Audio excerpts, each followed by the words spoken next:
अस्सलामु अलैकुम वरहमतुल्लाहि वबरकातुहू। दोस्त पुछा पिया कनि त छा क़ुर्बानी करणो अक़ुल जे ख़िलाफ़ आहे या न। त क़ुर्बानी करणो अक़ुल जे ख़िलाफ़ न आहे, बल्कि क़ुर्बानी करणो अक़ुल जे आइन मुवाफ़िक़ आहे। वजह छा आहे?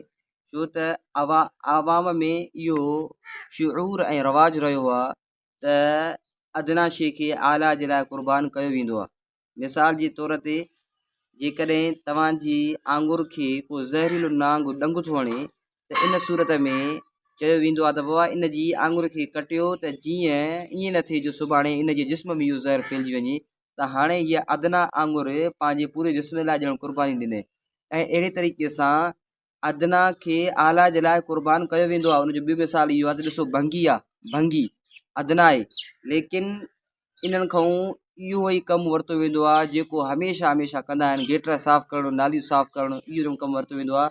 हता की ईद जे ॾींहुं बि ख़ुशूसन उन्हनि खे ताक़ीद कई वेंदी आहे त बाबा तव्हां जेका नालियुनि खे साफ़ु रखिजो, गेटनि खे साफ़ु रखिजो, जीअं बदबू न अचे। हाणे ॾिसो भंगी जी बि का हैसियत त आहे, लेकिन आहे त अदना, लेकिन अदना ॼण त इन खे आला जे लाइ क़ुर्बान कयो वियो आहे। अदना भंगीअ पंहिंजी क़ुर्बानी ॼण आला जे लाइ ॾिनी आहे। ऐं अहिड़े तरीक़े सां ॾिसो त ॿिया बि केतिरा ई खोड़ मिसाल दुनिया जे अंदरि मौजूदु आहिनि जो जेका अदना शइ आहे उनखे आला जे लाइ हमेशह क़ुर्बान कयो वेंदो आहे। तव्हां वटि को महिमान ईंदो आहे, तव्हां वटि को दोस्त ईंदो आहे, त छा उन लाइ तव्हां तयारु कंदा आहियो? तव्हां उनजे लाइ जेको आहे त कुकुड़ तयारु कंदा आहियो, तव्हां उनजे लाइ मुर्गी तयारु कंदा आहियो, तव्हां उनजे लाइ जेको आहे त देसी कुकुड़ तयारु कंदा आहियो, तव्हां उनजे लाइ बकरी ज़बह कंदा आहियो, तव्हां उनजे लाइ मींहुं तयारु कंदा आहियो, इहो गोश्त उनजे लाइ तयारु कंदा आहियो। इहो छा इहो ज़ुल्म न आहे?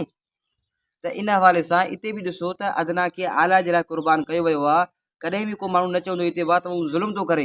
दोस्त जेकॾहिं को अचे थो तो वटि ऐं तूं उनखे कुकुड़ जेको आहे त ज़बो करे खाराईंदो, माण्हू तोखे शइ चवंदा त तूं ज़ुल्म थो करे, छो थो को करे साह वारी शइ खे मारे, या छो थो तूं मींहं खे ज़बो करे, या छो थो तूं गऊं खे ज़बो करे। हिते ज़ुल्म न आहे। बाक़ी जॾहिं क़ुर्बानी जो मसइलो अचे थो, जॾहिं अलाह जे हुक्म जो मसइलो अचे थो, त जेके मुनकिरीन ख़ुदा आहिनि उहे उते एतिराज़ करण लाइ शुरू था थी वञनि त उहा इहो जेको आहे इहा शइ ग़लति आहे ऐं इहो सरासर इन क़ुर्बानी करणु इहा अक़ुल जे बि ख़िलाफ़ु आहे ऐं ज़ुल्म आहे ऐं बेरहमी आहे। बेरहमी कंहिं बि क़िस्म जी न आहे।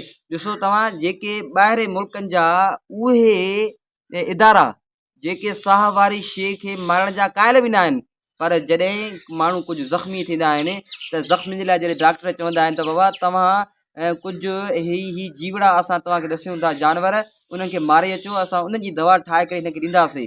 पोइ जॾहिं उहे जानवर मारे करे उनखे इस्तेमालु इहो जेको आहे ॾींदा आहिनि, पोइ उनजी दवा इस्तेमालु कई वेंदी आहे। पोइ हिते कोई एतिराज़ु न कंदो आहे त साईं जेको आहे त इहो तव्हां ज़ुल्म था कयो, हिते तव्हां नाइंसाफ़ी था कयो। लेकिन जॾहिं क़ुर्बानी जो मसइलो अचे थो त जेके मुल्हिदीन आहिनि ऐं जेके बेदीन आहिनि या जेके सादा मुस्लमान जेके इन शइ ख़बर न आहे, उहे एतिराज़ था कनि। रब पाक ते जेको आहे इहो ज़ुल्म आहे। सिधी ॻाल्हि आहे, जेकर तव्हां क़ुर्बानी न करणी आहे त न कयो, लेकिन क़ुर्बानी करण जो मक़सदु छा आहे? क़ुर्बानी करण जो मक़सदु इहो आहे तक़र्रुब इलल्लाह, क़ुर्बान बिज़्ज़म यानी बिज़म्मिल क़ाफ़ व हुव मा यतक़र्रबु मिन्हु इलल्लाह तआला। क़ुर्बानी ये क़ुर्बानी अख़ज़ कई वई आहे क़ुर्ब खां। क़ुर्ब जी माना छा आहे त सिंधी में जीअं चइबो आहे क़ुर्ब दोस्ती, क़ुर्बत माना कंहिंजो क़ुर्ब मिली वञे त ए क़ुर्बानी करण सां अलाह जो क़ुर्ब मिली वेंदो आहे। इन निस्बत सां अलाह सां क़ुर्बानी फ़र्ज़ु फरमाई आहे जिन उन्हनि माण्हुनि ते जेके माण्हू जेको आहे निसाब जा मालिक आहिनि। अल्लाह तबारक व तआला असां तव्हांखे क़ुर्बानी सम्झण जी तौफ़ीक़ अता फ़रमाए ऐं अल्लाह जो हर हुकुम सम्झण जी तौफ़ीक़ अता फ़रमाए।